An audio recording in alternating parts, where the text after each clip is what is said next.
you ever walked into a room full of people and felt like everybody else received a manual for how to navigate life, whereas you have somehow missed it? If you have complex PTSD, that feeling may be painfully familiar. Many survivors of childhood trauma, emotional neglect, narcissistic abuse, or just generally dysfunctional family systems grow up feeling like they are outsiders. Not because there is actually something wrong with them, because they learn to adapt to environments where they didn't feel safe, seen, or understood. When you grow up in survival mode, you learn to scan the room that you're in.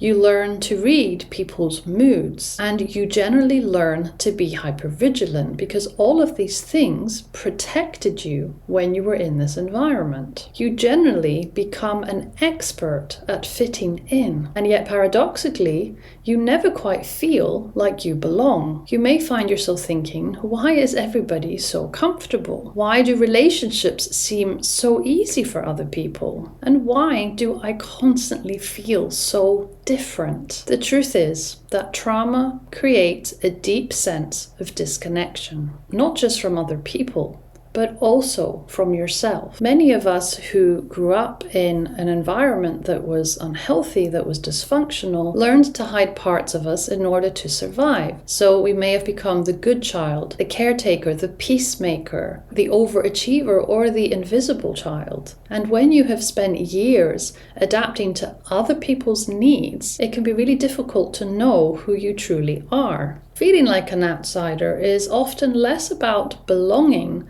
and more about never having been given permission to belong as your authentic self. The good news is that healing can begin to change this. As you begin to reconnect with your emotions, with your boundaries, with your body and with your own voice, something actually shifts. You stop asking yourself, how do I fit in? And instead, you start asking yourself, where do I feel safe enough to be myself? And this question, I believe, changes everything. Because belonging isn't necessarily about being accepted by everybody, but it's about finding people who don't require you to abandon yourself. If you have spent years feeling like an outsider, I want you to know that many trauma survivors feel this way, and you are not alone in this feeling.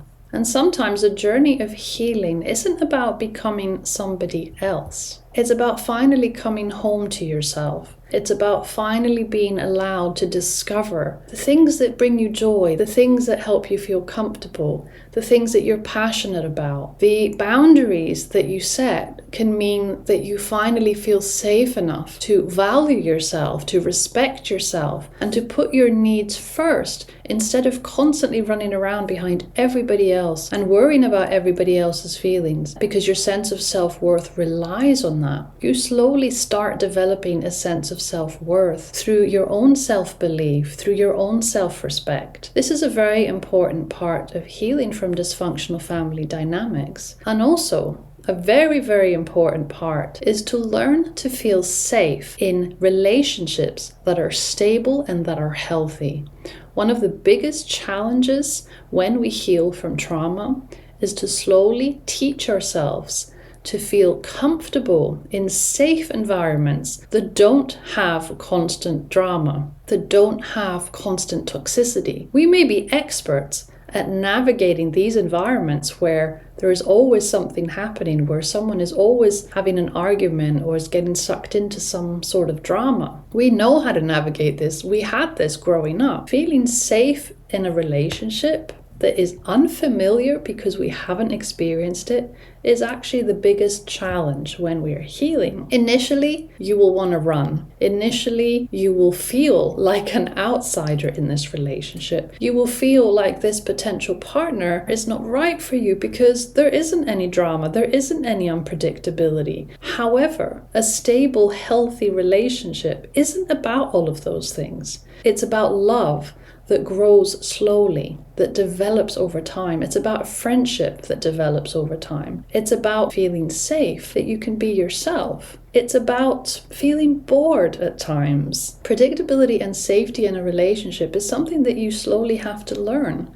It's not so easy to do when you have had trauma. And you'll notice yourself experience a lot of anxiety and a lot of avoidance at first. You may notice yourself sabotage these relationships, or you may notice that you walk away from these sort of relationships, not because they were wrong for you or not because the partner wasn't right for you, but because you couldn't quite fit into that healthy dynamic because you didn't know how. Feeling a sense of belonging does come eventually when you allow yourself to get used to a new stable friendship, a new stable partnership. It isn't the easiest thing, but if you make sure that you are in therapy or you are being coached by somebody who has been through this and knows what the challenges are, you will be okay. You will make it. Feeling a sense of belonging may be with a limited amount of people. It may be that you have one really good friend and your partner. It may be that you don't have a partner, but you have a good friend and your dog or your cat. That's also okay. It doesn't mean that you have to have a huge group of friends that like you. It doesn't mean that everybody has to like you. You may always feel a little bit different, but also this is where support groups are handy. If you want to feel like you belong somewhere, then I would encourage you to join a support group.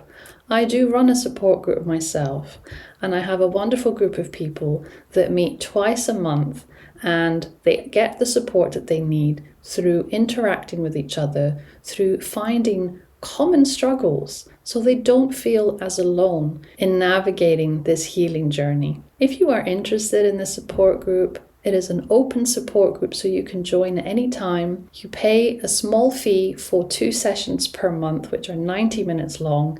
And we do a lot of psychoeducation, a lot of art therapy, a lot of activities in order for you to understand certain things about yourself, certain dynamics, certain patterns that you may be repeating. And these help you feel more supported and less alone in this journey. So if you are interested, please feel free to send me an email to Courage is All You Need. I hope you found today's video topic helpful. You are not alone. You are on this channel because you're looking for support, and I'm so glad that you are here. If you need anything at all, please send me an email to courageisallyounneed@gmail.com. Thank you so much for listening and for watching today, and I will see you in my next video. Take care, everyone. Bye-bye.